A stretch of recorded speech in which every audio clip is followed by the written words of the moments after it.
Hello again, Jeff here and my kitty cat. And I am shooting another video. This is the Thursday Things I Get Asked video series. And I have been shooting these videos once a week and sharing them usually on Thursdays for the first part of 2024. And I've been a pastor now of our church for 25 years. And I get asked certain questions often, regularly, some of these questions dozens and dozens of times. So I thought it would really be encouraging to share some of those answers that I've come up with and shared with people, and I hope this encourages you. So we're in our 8th video, and kind of a continuation. Last week we talked about sex and monogamy, and today I want to talk about a question. Here's a big one. Two things. The first is, do you choose if and who you marry, or does God? And the second one is there really a call to singleness and celibacy? So let me tackle those two. The first one, do you choose if and who you marry, or does God choose? And the answer is, drum roll, the answer is yes. So there's a tension here. And we don't like tension, we kind of want an easy answer like yes, no. I want you to know that either God chooses or I choose, and then that way I don't have to think. And the reality is that a lot of times in the scripture, we see, what seems to be, viewpoints from different angles, but they're both supporting the same thing. And that is the case here. God is sovereign, and he is omnipotent, and he knows who and if you are going to marry before you were ever born. Who you were destined to marry. And because of that, we should approach it with reverence and wisdom and care, like being very careful when we make that kind of decision. But at the same time, God also gave us free will. He gave you free will. And so you get to choose whether or not you eat a donut or go and watch the Wonka movie or, pick one cat or 5 cats or maybe a dog or a parrot instead. We get to choose. And, I think this is how cults are, why they're so successful sometimes, because people want someone to tell them what to do and they don't want to have to think.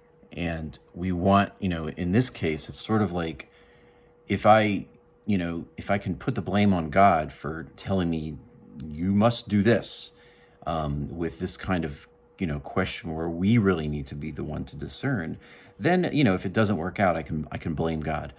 And I don't think it works that way. I think that he is sovereign and he dictates and knows, and providence allows us to have things happen in our life, but we also have choices. We have free will. And, in the case of marriage, it's like, I've run into folks who are quite unhappy. And, at the end of the day, their thought is, well, God did this to me and, it's his fault. And I would say, nah, you're probably making yourself unhappy, because marriage is hard. And you made your bed and lie in it. Work it out, and it can really be beautiful. And a really good example of that in the scripture is the story of Isaac in Genesis 24. You can go and read it, but, it was a really neat story where there were just some incredibly God orchestrated things that happened for Isaac to meet Rebekah. But it's a long chapter. It's 60 or 70 verses, 67 verses.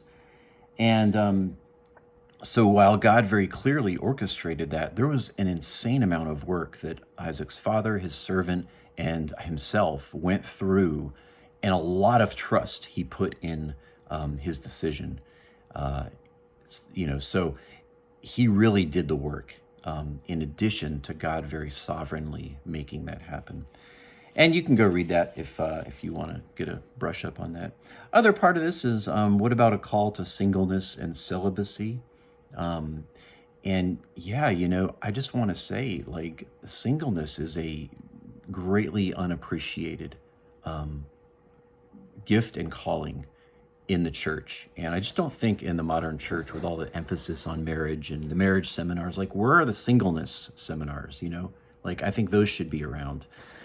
They're not. And so, that's something that I've learned to really think and notice and value. whether it's a young single or an older single, and whether it's a definite or a maybe call to celibacy. This is a very real thing. It's a very real thing in our culture, and it's a very real thing in our Christian culture.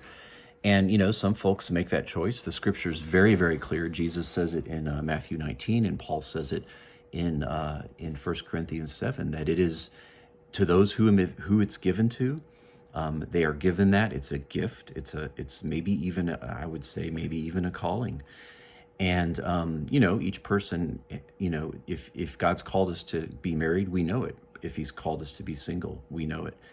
And, there's a discernment process in there I won't talk about right now, but, I would just say that, the gift of singleness, Jesus and Paul both say it's the better choice because you have undistracted devotion to God.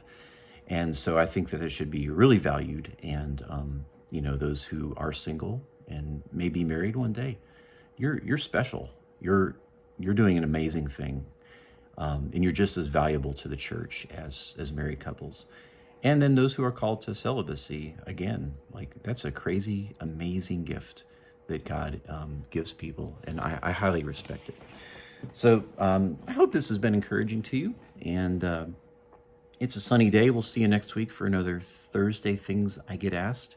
Peace, God bless you, and we'll talk to you again in the next one.